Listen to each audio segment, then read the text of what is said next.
이 아름다운 8월 첫 주일 각 가정에서 영상으로 예배 올려드리시는 우리 교우님들을 주님의 이름으로 환영합니다. 이번 8월 한 달도 주님은 풍성히 임하시는 복된 한 달 되심을 축원드립니다. 먼저 예배에 대한 말씀을 간단히 광고하여 드리겠습니다. 원래는 8월 첫 주부터 대면 예배를 드릴 예정이었는데 지난 화요일 교회 소식에서 소상하게 말씀드린 바와 같이 10월 첫 주부터, 그리고 혹시 빠르면 9월 첫 주부터 대면 예배를 드리는 것으로 연기하도록 하겠습니다. 그래서 현재 이 일을 위해서 우리 예배 사역팀이 부지런히 움직이고 있습니다.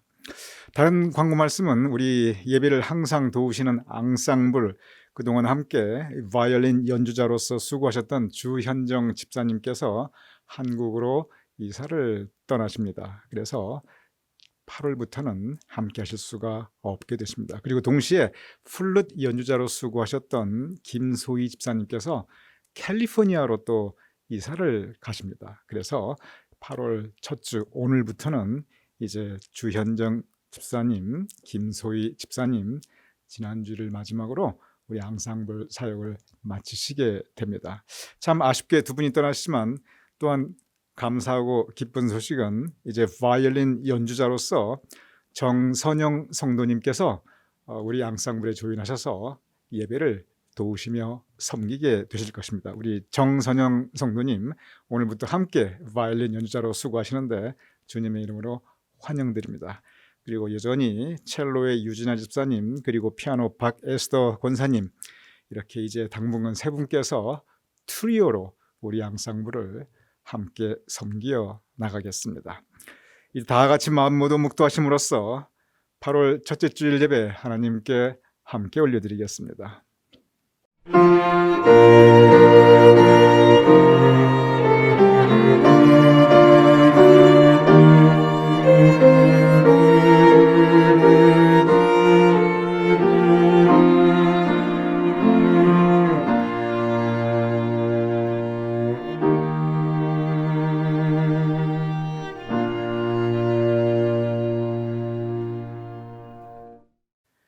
하나님은 영이시니 예배하는 자가 영과 진리로 예배할지니라. 아버지 하나님, 우리를 예배자로 불러주심을 감사하옵나이다. 우리로 하여금 영과 진리로 우리의 심령을 다하여 또한 진리의 말씀으로 우리가 예배 올려드릴 수 있도록 주님 도와주시옵소서. 이 예배를 주님께 의탁하오며 예수님의 이름으로 기도드렸사옵나이다. 아멘. 우리 다 같이 찬송가 28장 함께 찬양하여 올리겠습니다.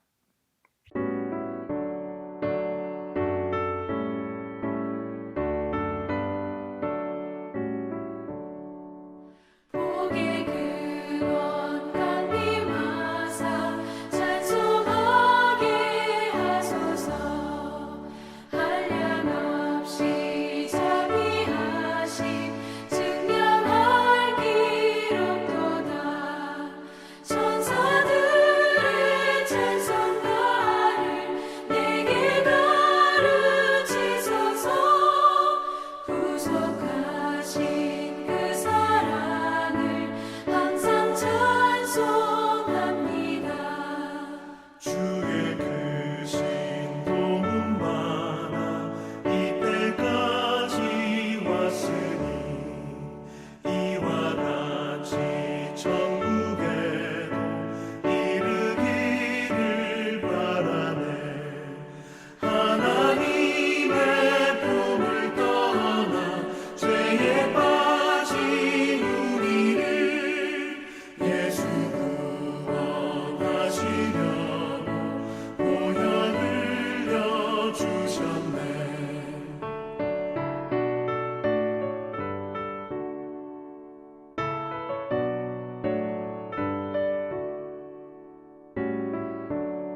이 시간 사도신경으로 우리 신앙을 하나님께 고백하여 올리겠습니다.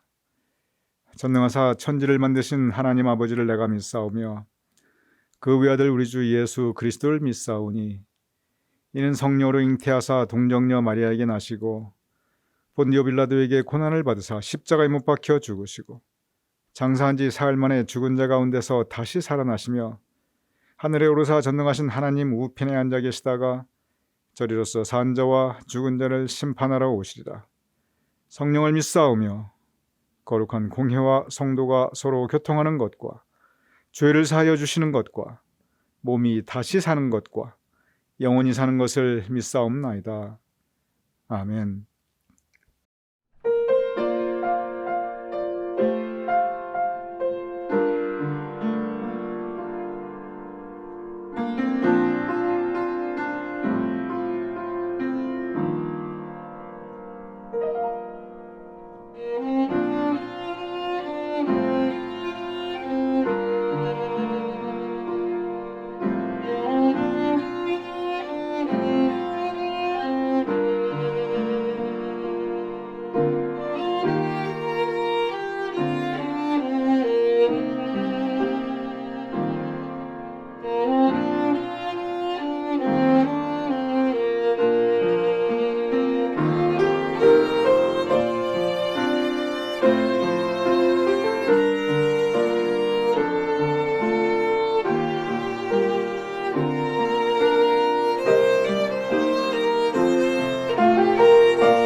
우리 다 같이 기도드리겠습니다.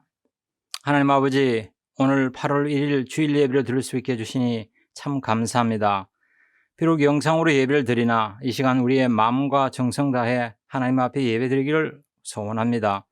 성령께서 임재하셔서 신령과 진리로 우리 하나님을 예배하게 하시며 우리의 예배가 하나님 받으시기에 합당하게 하옵소서.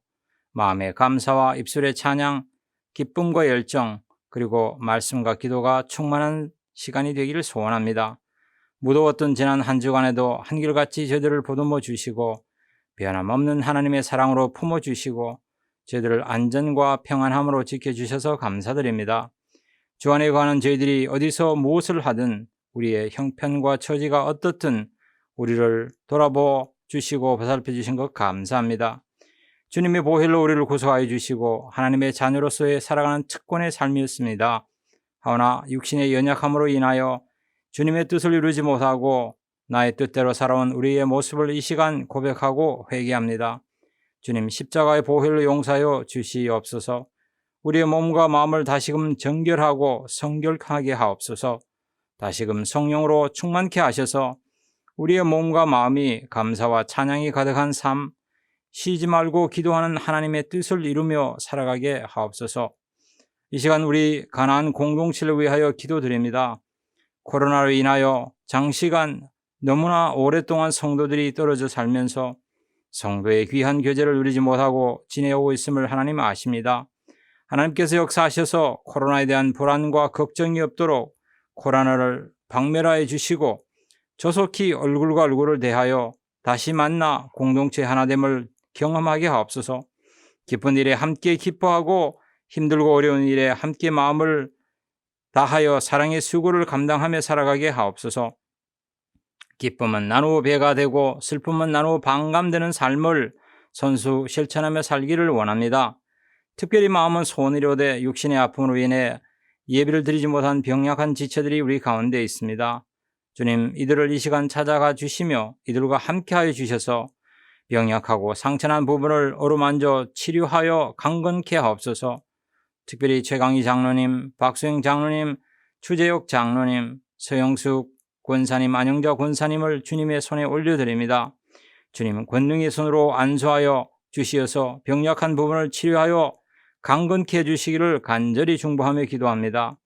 그 어떠한 병마보다도 강력한 주님의 보혈의 손이 이들을 만져 굳세게 하시며 여호와 라파 치료에 하는 이 시간 이들의 환두를 만져주셔서 깨끗게 치유되어 이들이 속히 병짐에서 벗어나게 하옵소서. 원하고 바라고 기도하옵기는 이제나 저제나 주님만을 믿고 간절히 구하는 자의 기도를 들어주셔서 이 힘들고 어려운 시기에 하나님께서 친히 함께 하셨다는 귀한 간증과 찬양이 우러나게 하옵소서. 교회가 조속히 새로운 예배처에서 함께 모여 예배드릴 날을 기다리며 기도합니다. 한마음 한뜻으로 기도하고 한마음 한뜻으로 그날을 기대하며 모두들 함께 만나 예배드리게 하옵소서. 속히 그날이 오게 하옵소서. 그날은 벅찬 예배를 드리고 알찬 예배를 말씀을 나누며 힘차게 전도와 선교에 힘쓰고 활기찬 속회 활동이 재개되기를 소원합니다. 더 이상 앉아있지 아니하고 일어나게 하시고 일어난 다리에 힘을 다하게 하셔서 우리에게 맡겨진 복음의 빛, 소망의 빛을 힘차게 발하게 하옵소서. 참빛 되시는 주님의 빛을 바라며 살기를 소원합니다. 이 시간도 세상의 소망이요 천국의 기쁨 되신 예수 그리스도를 온 세상에 땅끝까지 전파하시는 선교사님 기억하여 주시고 그들과 함께 하셔서 이들의 가족을 보살펴 주시고 이들을 통하여 복음이 온 세상 땅끝까지 편만하게 전파되게 하옵소서. 이들을 통해 주의 나라가 확장되게 하시고 그리하여 주님 오심을 재촉할 수 있게 하옵소서. 오늘도 재단에 세우신 주의 종 최성남 목사님을 장중에 붙드셔서 주의 말씀을 하늘의 지혜로 풀어 전하게 하옵소서. 성령께서 붙들어 주셔서 하나님께서 이 시간도 쓰시는 귀한 종으로 삼아주시고 이 시간 예비하신 하나님의 말씀의 은혜가 편만하게 선포되게 하옵소서. 이제 예수님의 행복놀이라는 제목으로 선포되는 말씀이 우리의 심령을 변화시키고 우리의 삶을 새롭게 변화시켜 주시옵소서. 이제 우리 모두는 이 말씀 앞에 아멘으로 화답하고 결단하여 오로지 예수님의 행복의 통로로 쓰임받는 삶을 살게 하옵소서. 믿고 구하올 때 예수 그리스도의 이름으로 간절히 기도드립니다. 아멘.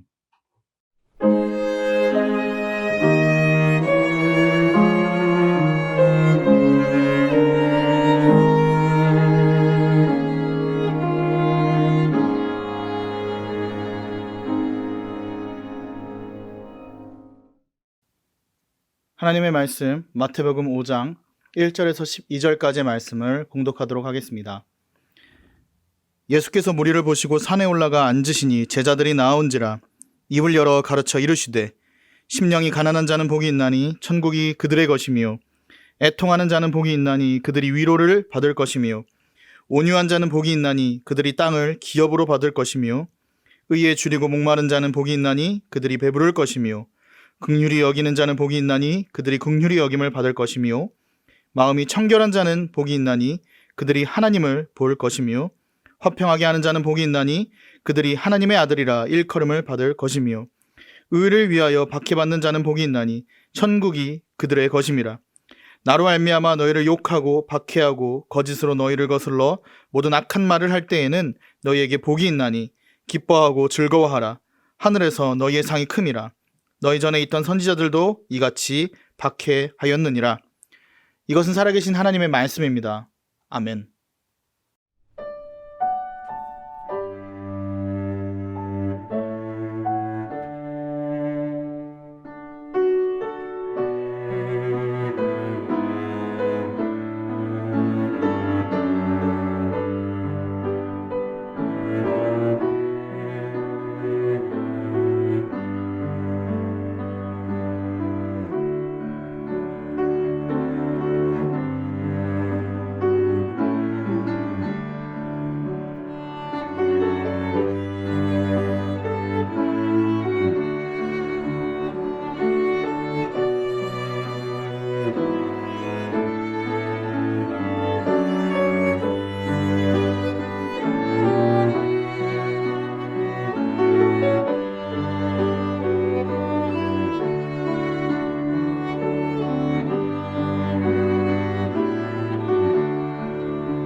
우리 함께 기도하겠습니다.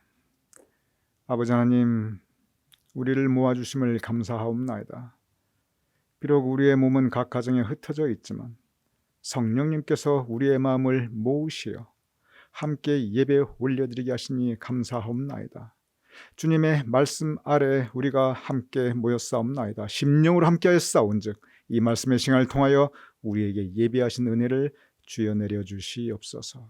또한 감사한 것은 오늘부터 우리의 교회를 새롭게 섬기게 될 바이올린 연주자 정선영 성도님, 주님께서 함께 하시어 아름다운 음악으로 제사장 직분으로 예배를 섬기게 하여 주시니 감사하옵나이다. 또한 그동안 수고하시던 주현정 집사님, 김소희 집사님 각각 한국으로 캘리포니아로 이사하시오니 그들의 가는 그 모든 여정에 미리 앞서 가시고 아름다운 삶을 예비하여 주시고 그들로 하여금 변함없이 찬양하는 자들로서의 삶을 살아갈 수 있도록 주여 복 내려 주시옵소서. 감사하며 예수님의 이름으로 기도드렸사옵나이다. 아멘. 오늘 여러분과 함께 나눈 본문 말씀 마태복음 신약성경에서 아주 특별한 위치에 있습니다. 먼저 신약성경 맨 처음에 나타나게 됩니다. 그리고 마태복음은 예수님의 일생을 아주 소상하게 기록하고 있습니다. 그리고 이 예수님의 일생을 시간 순서대로 기록하였기 때문에 읽어나가면 그저 예수님의 인생 전체를 따라갈 수 있도록 그렇게 쓰여진 것이 마태복음입니다. 먼저 잠깐 마태복음의 전반부를 여러분께 소개하여 드리겠습니다. 맨 처음 띄워주시기 바랍니다. 마태복음 1장의 내용은 예수님의 족보입니다. 자, 여러분 저 화면을 저를 따라서 한번 읽어주시기 바랍니다. 시작. 마태복음 1장 예수님의 족보. 족보이니까 마태복음 1장엔 전체가 누가 누구를 낳고 누가 누구를 낳고 이렇게 아브라함에서 예수님까지의 족보가 아주 구체적인 족보가 기록되어 있습니다.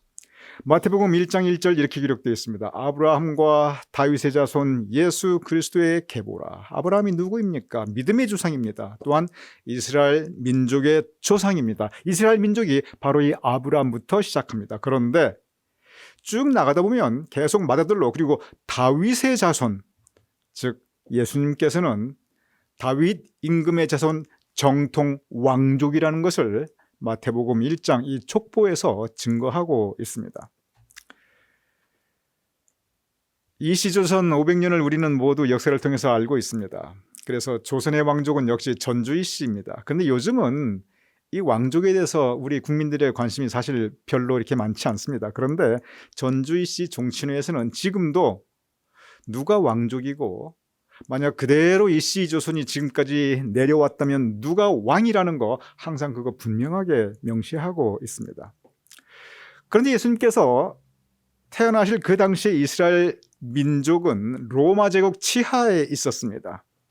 그러니 이스라엘 민족도 자기 자신의 왕정 국가에 대한 자부심이 있는데 그런데 식민지 국가로 살아가였지만 그렇지만 그들 마음속엔 진정한 왕손이 누구냐 여기에 대한 관심이 많았습니다. 엄청난 관심이었습니다. 그런데 마태복음 1장은 예수님께서 바로 정통 왕조에 지금 만약에 그 왕조가 계속 지속되어 왔다면 지금 우리의 왕이 되셨을 바로 그분이다. 이것을 분명하게 증거하고 있습니다.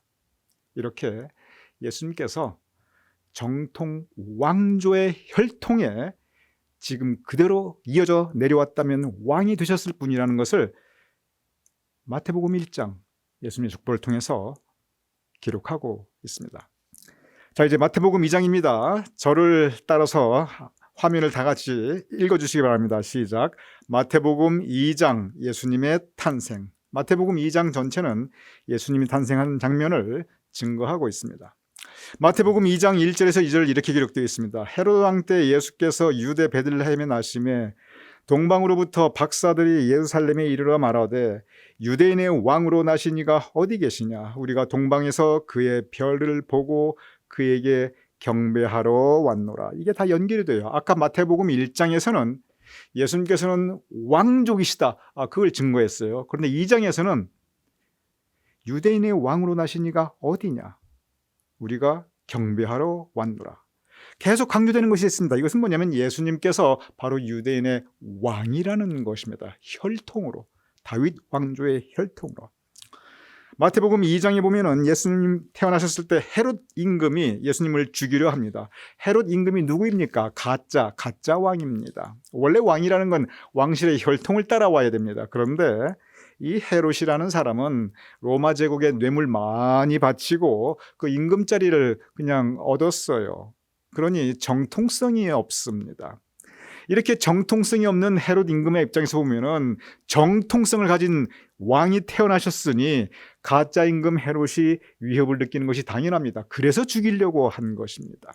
이 모든 기록이 마태복음 2장에 소상하게 나타나 있습니다. 자, 그 다음 화면 저를 따라 읽어주시기 바랍니다. 시작. 마태복음 3장 예수님의 세례. 마태복음 3장은 예수님의 세례받는 모습이 증거되고 있습니다.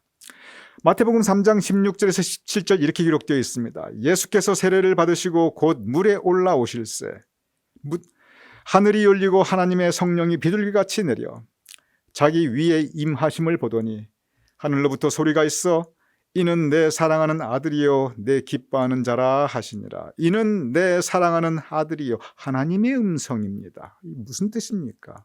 이 역시 계속 이어지는 부분입니다.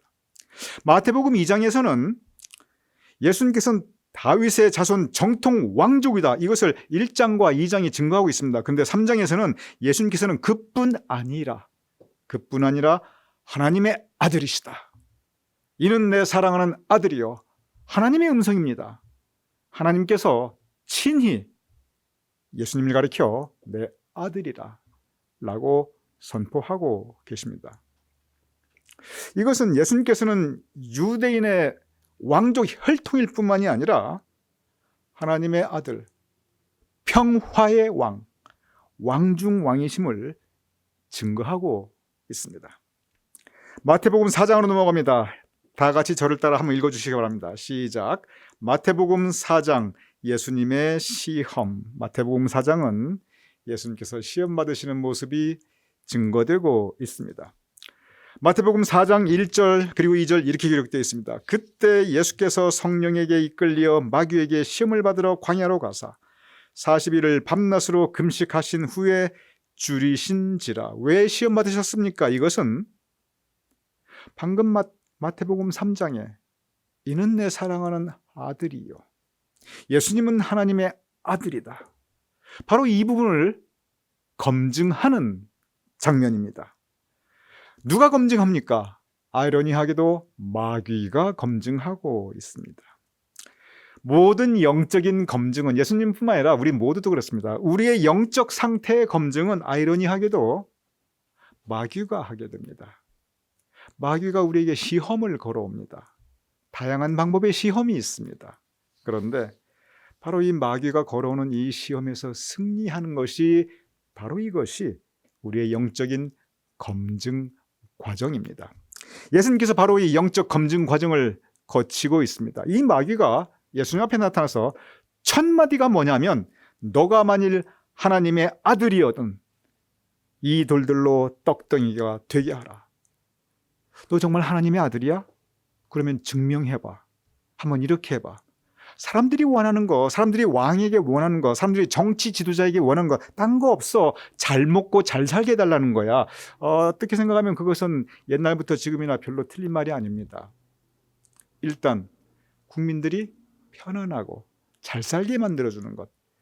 우리 한국의 근대사의 기치도 잘 살아보세요, 잘 살아보세요였습니다. 그러니 마귀가 한 말이 뭐냐면 너 한 번 더 국민들, 백성들 잘 살게 해줘봐. 이 돌덩이로 떡덩이가 되게 하라. 그런데 맨 처음에 너가 만일 하나님의 아들이거든 증명하라는 것입니다. 예수님께서 이 시험을 말씀으로 이기십니다. 그리고 이 시험을 이기셨을 때, 즉 하나님의 아들이라고 하는 그 검증 과정을 통과하셨을 때, 아이러니하게도 그 검증을 마귀를 통해 하였는데 마귀를 이기셨을 때, 그때 모습을 마태복음 4장 25절 이렇게 기록되어 있습니다. 갈릴리와 데가볼리와 예루살렘과 유대와 요단강 건너편에서 수많은 무리가 따르니라. 갈릴리, 데가볼리, 예루살렘, 유다, 요단강, 계속 지명이 반복되고 있습니다. 이러한 지명들이 어디며 어느 정도의 이 면적인가 제가 지도로 보여드리도록 하겠습니다. 이 지도를 보시기 바랍니다. 여기에 보면은 갈릴리, 데가볼리, 유대, 이것은 지역의 이름입니다. 지역, 뉴저지, 펜실베니아, 커네티컷 이런 식으로 넓은 지역의 이름입니다. 예루살렘, 그때나 지금이나 아주 중요한 이스라엘 민족의 성지입니다. 그리고 유대 역시 이 지역입니다. 그리고 요단강, 저기 보시듯이 갈릴리 바다와 사해 바다를 이어주는 요단강입니다. 즉 마태복음 4장 25절에 나타나신 갈릴리, 데가볼리, 예루살렘, 유대, 요단강 건너 이 지역은 여러분께서 지도를 보시면 아시듯이 이스라엘 전역을 의미하고 있습니다. 이스라엘 전체에 있는 사람들이 예수님을 향하여 몰려오고 있습니다. 그러니 수많은 무리가 따르니라. 이것이 시험 받고 끝난 이후 마태복음 4장의 마지막 말씀입니다. 그리고 이제 이렇게 온 이스라엘 전역에서 사람들이 몰려들었을 때 그때 비로소 예수님께서 하나님의 아들로서 인정받고 그의 사역, 그의 목회를 시작하게 되시는 것입니다.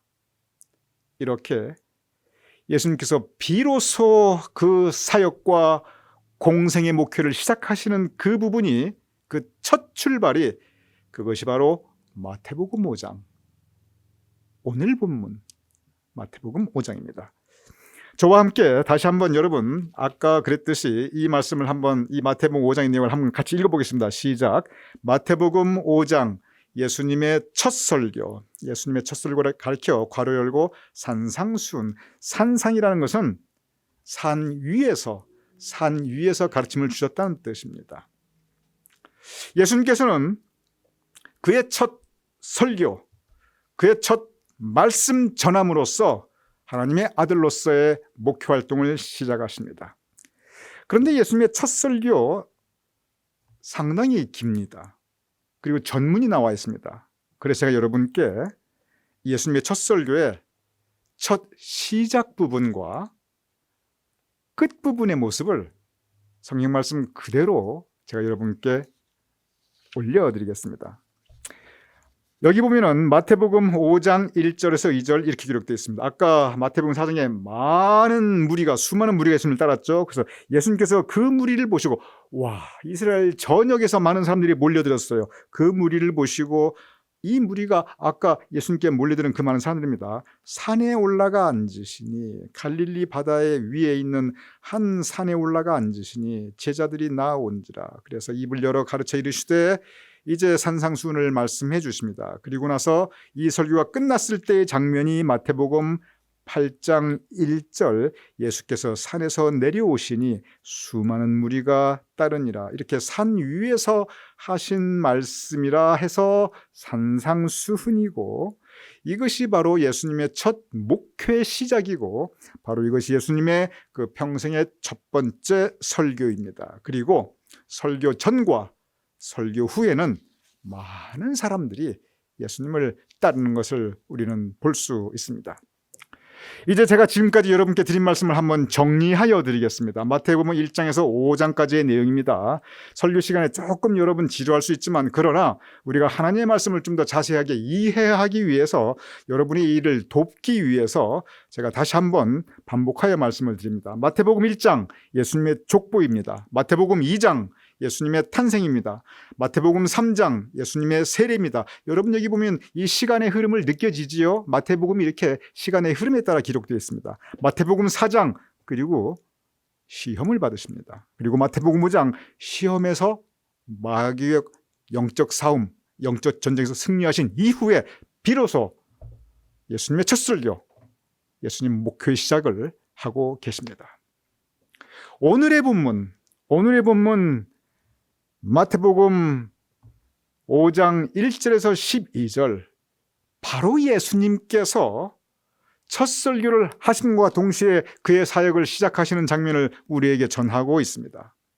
그런데 이 말씀을 보면 여기에 분명한 구조가 있습니다. 띄워주시기 바랍니다. 이 모든 마태복음 첫 설교의 첫 번째 설교의 내용이 뭐냐면, 마태복음 5장 3절에서 12절, 오늘 여러분과 함께 나누신 본문 말씀입니다. 무엇 한 자는 복이 있나니 무엇 할 것이며, 바로 이것입니다. 무엇 한 사람은 복이 있나니 무엇 할 것이라. 여기서 복이 있다고 했는데 이 복은 어떠한 복입니까? 정확하게 번역하면은, 이 복이라는 단어를 가장 원문에 비슷하게 번역하면 그것은 행복이라는 뜻입니다. 즉, 이 마태복음 5장 1절에서 12절 계속 이어지는 그 말씀의 내용이 무슨 뜻이냐면, 행복이 무엇인가, 어떤 사람이 행복한가, 어떻게 해야 내가 행복해지는가, 바로 이것이 예수님의 첫 설교의 주제인 것입니다. 행복의 의미에 대해서 한번 생각해 보시기 바랍니다. 사람이 내가 행복하다 이렇게 느끼는 거, 이것은 지극히 주관적인 마음의 상태입니다. 우리 삶의 주변을 보면 행복은커녕 많은 분들이 스스로 나는 불행하게 느끼면서 살아가십니다. 그래도 내가 이거 참고 견뎌야지 이런 마음으로 비록 불행한 마음을 부여안고 있지만 그러나 살아야 하니까 참고 견디고 살아내고 있으십니다. 또 많은 분들은 내가 굳이 불행하지도 않지만 그렇다고 내가 행복하지도 않다. 뭐 인생이라는 게 그저 그런 것이지. 그냥 살아가면 되는 거지. 인생 별거냐. 그렇게 살다 가면 되는 거지. 그 불행하고 그 행복하고 그거 따질 거 없다. 이렇게 행복이라는 개념 특별히 염두에 두지 않고 살아가시는 분들도 상당히 많이 계십니다. 난 참 복받은 사람이다. 난 참 행복하다. 감사하다. 의외로 이러한 마음으로 가지고 살아가시는 분이 그렇게 많지는 않으십니다. 물론 계십니다. 그런데 퍼센테이지로 따지면은 아주 그렇게 대다수는 아닙니다. 사람은 왜 사는가? 이 질문에 지금까지 철학자이건 정치가이건 교육가이건 가장 많은 사람들이 하였던 대답은 우리 인류사에 있어서 가장 많은 대답은 사람은 행복을 추구하기 위해서 산다. 이것이 가장 많은 대답입니다. 내가 행복해야 된다는 겁니다. 한평생 살아가는데 한 번뿐인 인생 살아가는데 내가 행복하게 살아가야 된다는 것입니다. 이것이 주류 인류 역사상 가장 많은 사람들이 인생을 바라보는 시각입니다. 그런데 내가 행복하게 살아야 한다? 과연 나는 행복한가? 이런 행복이란 주제가 나타나면 많은 우리 교우님들께서는 이 행복이란 단어가 왠지 나하고 생소합니다. 나한테 뭔가 안 어울리는 것처럼 느껴져요. 뭔가 이렇게 낯간지러워요. 편하지 않아요. 왜냐하면 행복이란 단어, 이거 사춘기 소녀들이 하는 말이고 이거 연속극 대사이나 이렇게 나오는 단어이지 내 인생하고는 거리가 멀지. 내가 행복을 추구하면서 산다? 난 그런 생각조차 해본 적이 없다. 행복? 단어가 뭔가 이렇게 좀 그렇다. 이런 느낌을 가지시는 분들이 의외로 많이 계십니다. 여기에 이유가 있습니다. 3가지 정도의 이유가 있습니다. 왜냐하면 대부분의 우리 교우님들의 연령 그리고 많은 한국 이민 1세들이 어렸을 때 그리고 성장하면서 자라면서 그리고 사회생활하면서 대부분 다 그런 건 아니에요. 그러나 대부분 너무 어렵게 살았어요. 가난하게 태어났고 6.25 겪었고 그리고 삶의 제일 목적이 그저 가족 부양하는 거. 남자들은 어쨌든 죽어라 하고 이래서 처자식 먹여 살려야 되고요. 부인들은 집에서 죽어라 하고 이래가지고 애 키워야 되고요. 이게 우리 교우님들 대부분의 삶의 모습이었습니다. 이게 선택이 아니에요. 좋아서 그랬던 건 아니에요. 환경이 그랬어요. 환경이. 그런데 그렇게 힘들게 어려운 환경에 살아나가는데 행복은 뭔 행복? 하루하루 먹고 살기도 바쁜데 행복? 팔자 좋은 소리 하네. 이것이 대부분의 우리 이민 1세의 삶의 경험이고 마음의 모습입니다. 2번째 이유가 있습니다. 첫 번째는 너무 어려운 환경, 힘들게 살았기 때문에 그렇고, 2번째는 뭐냐면 우리는 자라면서 배운 것이 학교에서 내 행복을 추구한다는 것이 뭔가 이기적인 것으로 은연중에 그렇게 배우고 살았어요. 여러분 학교 다닐 때 생각해 보시면 충효, 이것이 최고의 가치였어요. 국가에 충성하고 부모에 효도하고 가족을 위해서 내가 희생하고 이러다 보니까 우리는 언제나 다른 사람들을 위해서 가족이 다른 사람들은 아닙니다. 그런데 전반적인 삶의 모습이 이타주의, 내가 아닌 이타주의, 다른 사람의 행복을 위해서, 자식들의 미래를 위해서, 그리고 국가와 조국과 민족의 발전을 위해서, 이것이 우리가 추구했던 그 시대, 우리 교님들 그 시대의 삶의 가치였습니다. 국민교육헌장이라는 게 있어요. 그러니 그거 읽어보면 내 행복 그게 어디 있어요. 민족 중흥을 위해 태어났는데. 그러니 그러한 사회 분위기 속에서 우리가 자랐는데, 젊은 시절을 다 그렇게 보냈는데 내 행복을 내가 추구한다. 저런 속물, 자기 자신만을 아는 이기적인 인간, 당장 이렇게 손가락질 받습니다. 그것이 사회 분위기였습니다. 셋째 이유가 있습니다. 그것은 뭐냐면 신앙교육입니다. 우리가 어렸을 때부터 배운 신앙교육은 십자가, 고난, 여기에 굉장히 많은 포커스가 맞춰져 있습니다. 잘못된 거 아니에요.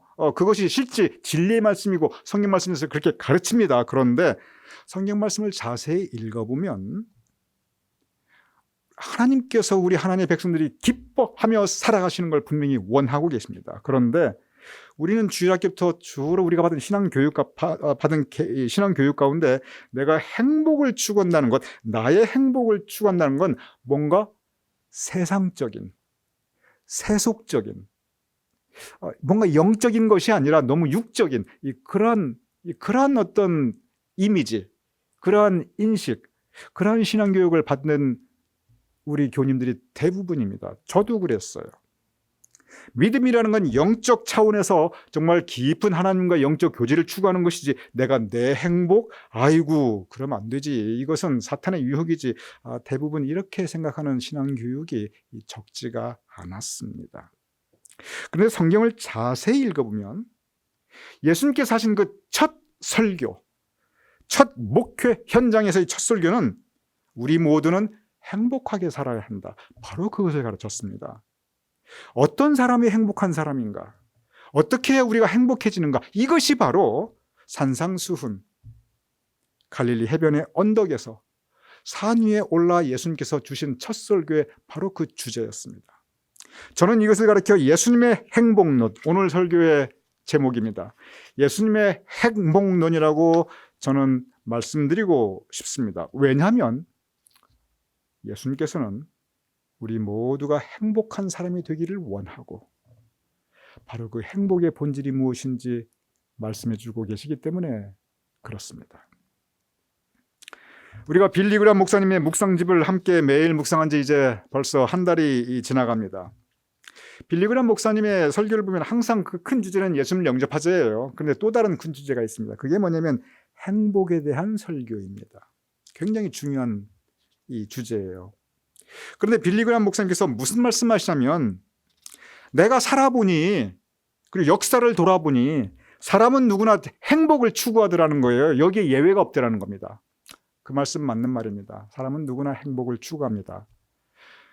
이것은 인류 역사에 변한 적이 없고 앞으로도 그러할 것입니다. 다만 어디에서 행복을 찾는가, 이것이 좀 다를 뿐입니다. 그러면서 빌리 그레이엄 목사님께서 무슨 말씀하시면, 쭉 보니 인류 역사를 돌아보고 신앙적으로 돌아보니 행복의 두 가지 형태의 행복이 있다는 거예요. 첫째는 뭐냐면 환경에 의한 행복이라는 것입니다. 내가 원하는 것을 가졌을 때, 나의 삶의 환경이 편안하고 부족함이 없고 안전할 때, 내 인생 계획이 순조로울 때, 이때 사람은 누구나 행복감을 느낀다는 거예요.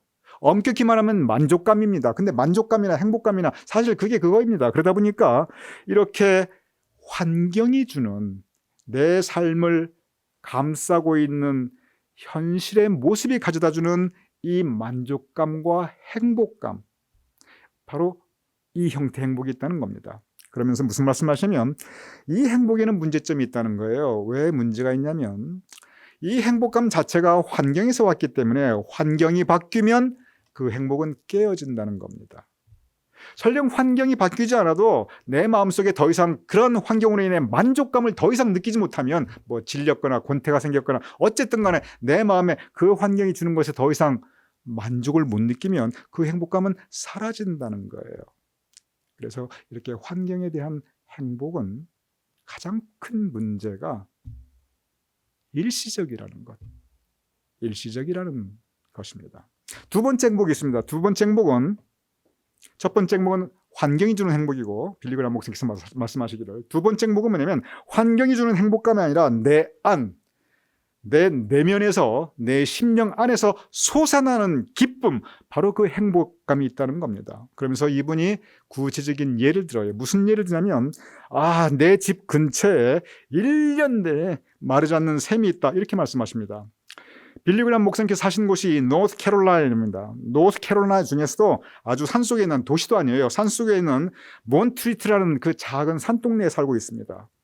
지금도 거기에 이 빌리 그레이엄 목사님의 그 생각이 거기 있어요. 그러니 이렇게 빌리 그레이엄 목사님께서 사실 도시가 아니라 뚝 떨어진 노스캐롤라이나의 산속에 있는 몬트리트라는 작은 산동네에 살다 보니까 그 산속에 샘이 있는 거 아주 흔합니다. 그런데 빌리 그레이엄 목사님 그 산골 집에 옆에 가까운 곳에 샘이 있는데, 그런데 이 샘이 참 특별한 샘이라는 거예요. 왜냐하면 아무리 심한 홍수가 와도 그 샘의 물이 별로 불어나지가 않는데요. 항상 그만큼 있더래요. 뭐 아무리 비가 몰아쳐도. 그런가 하면 아무리 가물어도 여름 내내 비 한 방울 안 내리고 가물어도 그 샘물에는 꼭 그만큼의 물이 있다는 거예요. 항상 보면은 물이 퐁퐁퐁 솟아나고 솟아나는 물이 흐르는데 꼭 그만큼의 물이 언제나 솟아나가지고 홍수가 나도 물이 넘치지도 않고 가뭄이 와도 그 샘물이 줄어지지도 않고 언제나 한결같이, 언제나 일정하게, 언제나 같은 양의 그 시원한 샘물이 항상 퐁퐁 솟아나더라는 겁니다. 빌리 그레이엄 목사님께서 그 샘물을 보면서 1년 내내 가뭄이 오나 홍수가 나나 똑같은 양으로 솟아나는 그 샘물을 보면서 빌리 그레이엄 목사님이 생각을 합니다. 무슨 생각을 하냐면 우리에게도, 우리의 인생에도 저런 샘물 같은 행복이 마음에 솟아나면 얼마나 좋을까. 홍수가 나도 넘치지가 않고 몇 달씩 계속 가는 가뭄이 와도 줄어들지 않고 계속 솟아나는 저 샘물 같은 행복이 우리 마음에서 솟아나면 우리가 얼마나 좋을까. 이분이 그 생각을 합니다. 마태복음 5장에서 말씀하시는 예수님의 행복론, 바로 그러한 행복입니다. 마르지 않는 샘같이, 홍수가 나도 불어나지 않고 가뭄이 와도 언제나 한결같이 솟아나는 샘물 같은 기쁨과 행복, 바로 이것에 대해 가르치신 것이, 이것이 바로 예수님의 행복론, 마태복음 5장의 말씀이십니다. 제가 아까 여러분께 말씀드렸습니다. 오늘 본문에 원망한 사람은 복이 있나니, 여기서 이 복이 있다는 것은 정확하게 원문을 번역하면 행복하나니, 바로 그 뜻이라고 말씀을 드렸습니다. 그래서 이 복이 있나니를 제가 친절하게 행복하나니로 좀 바꿔보았습니다. 그래서 마태복음 5장 3절에 11절, 그러면은 이걸 조금 더 원문과 정확하게 번역하면 이렇게 번역할 수 있습니다. 마태복음 5장 3절에서 12절, 8가지의 행복한 사람인데, 첫째, 심령이 가난한 사람은 행복하나니. 둘째, 애통하는 사람은 행복하니. 셋째, 온유한 사람은 행복하니. 넷째, 의에 줄이고 목마른 사람은 행복하니. 다섯째, 긍휼히 여기는 사람은 행복하니. 여섯째, 마음이 청결한 사람은 행복하니. 일곱째, 화평케 하는 사람은 행복하니. 여덟째, 의를 위하여 박해를 받는 자는 행복하니. 제가 이번 주 내내 생각해 보았습니다. 저도 행복을 추구하는 사람입니다. 저도 행복하고 싶습니다.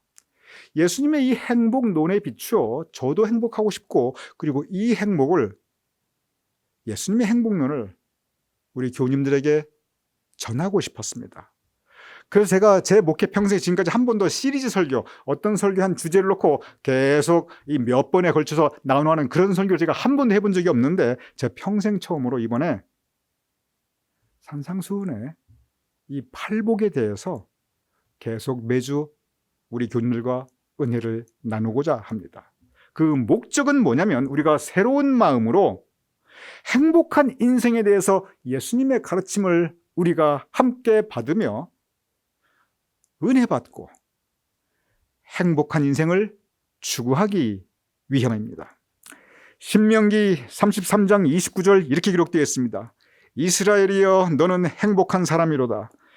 여호와의 구원을 너같이 얻은 백성이 누구냐. 이 말씀은 구약 전체에서 가장 중요한 인물, 이스라엘 역사 전체에서 가장 위대한 인물로 존경받고 있는 모세, 바로 모세가 한 말씀입니다. 모세가 누구입니까? 노예 백성이었던 이스라엘 민족을 하나님의 백성으로 거듭나게 하였던 위대한 신앙의 지도자입니다. 그런데 신명기, 모세가 신명기를 썼습니다. 이 신명기의 신자가 거듭 신자인데, 하나님의 말씀을 거듭해서 이스라엘 백성에 전해준 말씀이, 그것이 바로 신명기입니다. 그리고 이 신명기는 모세가 죽기 전에 이스라엘 백성에게 하였던 마지막 설교입니다. 모세는 그의 마지막 설교, 유언 가운데 포함되어 있는 이 신명기의 마지막 장 마지막 설교에서, 그리고 그 마지막 설교의 마지막 그 끝마무리가 이스라엘이여, 너는 행복한 사람이로다, 이렇게 끝맺고 있습니다. 이스라엘, 하나님의 백성입니다. 모든 믿는 사람들은 하나님의 백성들입니다. 하나님의 백성들이여 너는 행복한 사람이로다. 우리 믿는 사람들이여 우리 행복하게 살아야 한다.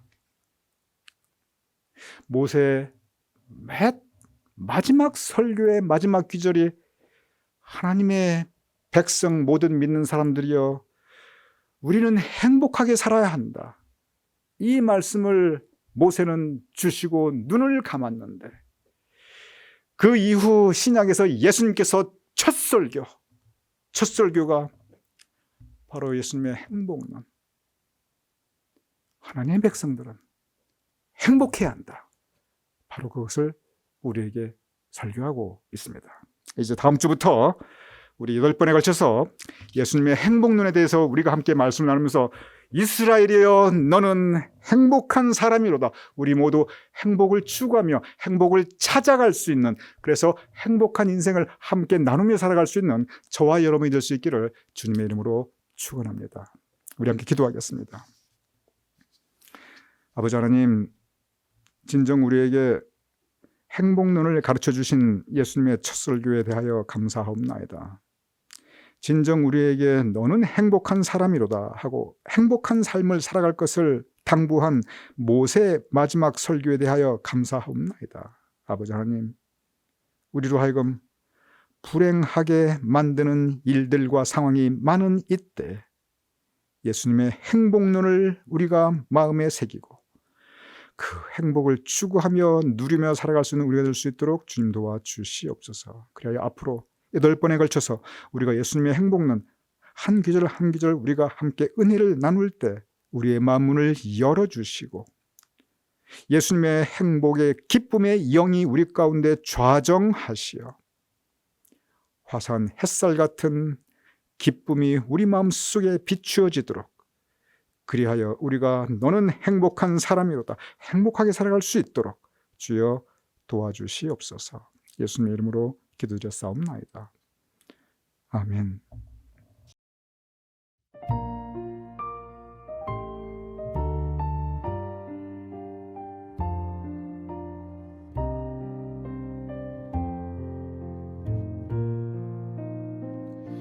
심령이 가난한 자는 전국이 저희 것이요 애통하는 자는 복이네 위로를 받을 것이요 온유한 자 복이 있나니 땅을 기업으로 받겠네 의에 줄이고 목마른 자는 저희 배부를 것이요 긍휼히 여기는 자는 긍휼히 여김 받겠네 마음이 정결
하나님을 볼 것이요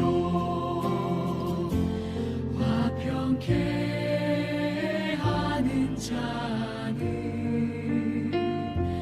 하나님의 아들이라 일컫네. 의를 위하여 핍박받는 자 천국이 저희 것이라. 내게도 주소서. 내가 복을 받기 원하네. 오 내 주여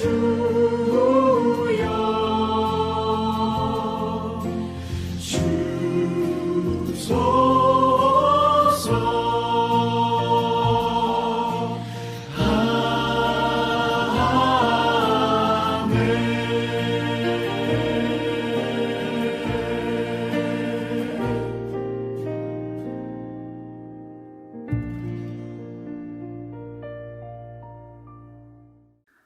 이 시간 우리 교우님들께 광고 말씀 올려드리겠습니다.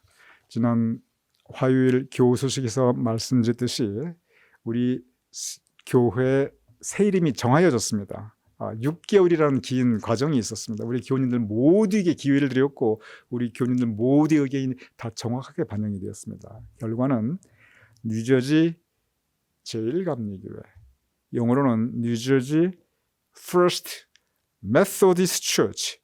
우리가 그냥 뉴저지 제1교회 그럼 좀 민망할 수 있어요. 그런데 제1감리교회입니다. 우리가 감리교회 내에서 우리가 그래도 정말 큰 역할을 할 수 있는, 크게 섬기고 그리고 크게 나누며 크게 은혜를 함께 전할 수 있는 우리 뉴저지 제1감리교회, 이 교회 우리의 새 교회 이름입니다. 그리고 이 새 교회 이름은 대면 예배 시작하는 그 첫 주일부터 공식적으로 사용하게 됩니다. 교우 소식 전화해 드리도록 하겠습니다. 이번 주 생신 맞으신 분 8월 7일 우리 성혜선 권사님 생신 맞이하십니다. 축하드립니다. 우리 함께 축복기도 같이 올려드리겠습니다. 아버지 하나님, 우리 가운데 성혜선 권사님 함께 하시어 금주 8월 7일 생일 맞게 하시니 감사하옵나이다. 우리가 함께 기뻐하며 축복하오며 기도 올려드리오니 우리의 기도 주님께서 들어주시며 응답하시며 이루어 주시옵소서. 아버지 하나님, 우리 성혜선 권사님 진정 진실하고 한결같고 변함없는 신실한 믿음의 따님이옵나이다. 성혜선 권사님 기쁨 때나 슬플 때나 인생길 순탄한 때나 험난할 때나 오직 평생 주님 의지하며 살아가는 주님의 여종이옵나이다. 우리 성혜선 권사님 언제나 힘써 하나님의 교회를 섬기고 하나님의 백성을 섬기는 착하고 충성된 사역자이옵나이다. 아버지 하나님, 그러한 성 권사님과 언제나 주님께서 그의 인생길 함께하여 주셨음을 감사하옵나이다. 성 권사님의 인생길에 주님께서 선한 목자가 되어주셨사옵나이다. 기도하옵나니 앞으로도 주님께서 변함없이 선한 목자로서 그와 그의 가정의 인생길을 주여 복되이 인도하여 주시옵소서. 기도하옵나니 그의 마음 중심을 보시고 그의 위에, 그의 가정 위에 하나님의 은총을 더하여 주시옵소서. 먼저 바라옵나니 성혜선 권사님, 김홍선 장로님 그리고 온 가족의 건강을 주여 지켜주시옵소서. 지금까지 건강을 이만큼 지켜주셨음을 감사하며 앞으로도 영원간의 강건함을 주님께서 보호하여 주시옵소서. 성혜선 권사님 기도하는 믿음의 따님이 오니 앞으로도 우리 성 권사님의 기도에 선히 응답하여 주시며 언제나 기도의 능력이 임하는 삶이 될 수 있도록 주님 도와주시옵소서. 아버지 하나님, 특별히 내 따님과 각 가정을 위해 기도하옵나이다. 우리 내 각 따님과 각 가정 위에 그리고 온 자손과 후손 위에 하나님의 은총과 사랑을 베풀어 주시고 복 내려 주시고 그들의 삶의 계획이 순탄하게 하게 하시며 건강을 지켜주시며 그들의 바라고 기도하는 소망과 미래의 모습들이 이루어질 수 있도록 주님 도와주시옵소서. 우리 성혜성 권사님, 김홍상 누님, 내 따님과 그 각 가정들 위에 하나님의 평강과 은총이 함께 하시어 언제나 행복한 사람들로 살아갈 수 있도록 주님 지켜주시옵소서. 감사하며 축복하며 예수님의 이름으로 기도드렸사옵나이다. 아멘. 우리 성혜성 권사님 생신 축하드립니다. 우리 다 같이 표창송 429장 우리 함께 찬양하시겠습니다.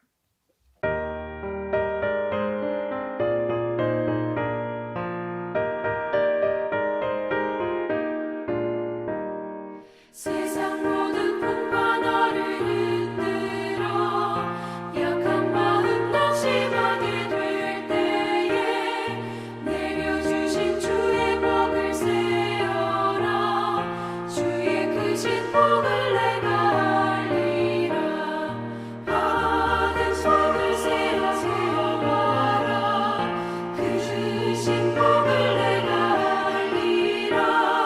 받은 복을 세어보아라.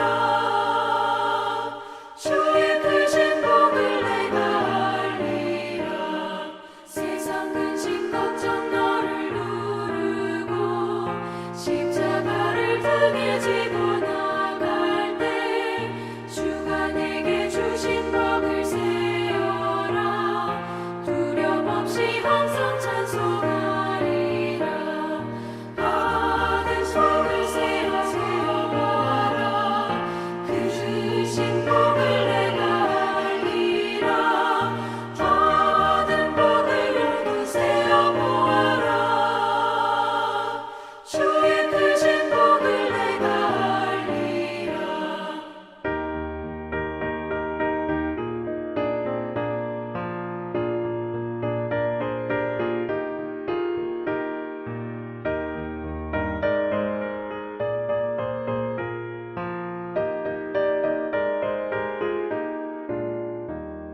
세상 권세 너의 앞길 막을 때 주만 믿고 낙심하지 말아라. 천사들이 너를 보호하리니 염려 없이 한 발 보고 나가라.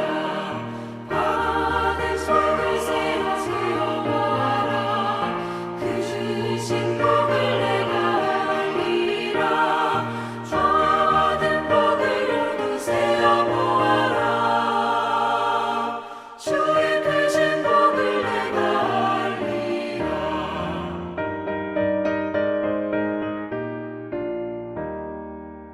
이 시간 제가 봉헌 기도와 축도로 오늘 예배 마치겠습니다.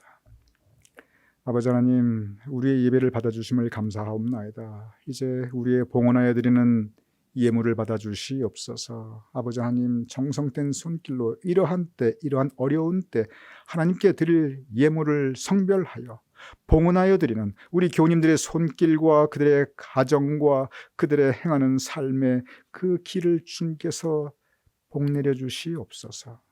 아버지 하나님, 우리 교우님들의 손이 행하는 모든 일들이 형통하게 하시며 우리 교우님들의 마음 가운데 기쁨과 행복이 가득 차게 하여 주시옵시며 그들의 삶의 행사에 시주를 조차 아름다운 과실을 맺는 귀한 하나님의 은총의 역사가 있을 수 있도록 주여 도와주시옵소서. 물질로 인하여 궁핍함이 없도록 아버지 하나님 언제나 풍성함으로 우리 교우님들의 삶의 곳간을 채워주시옵소서.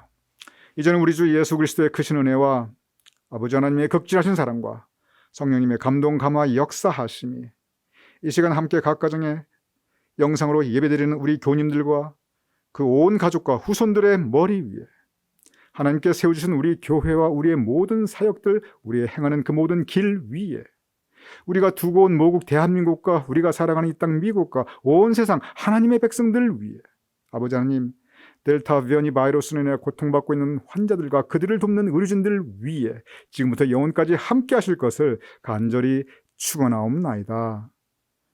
아멘.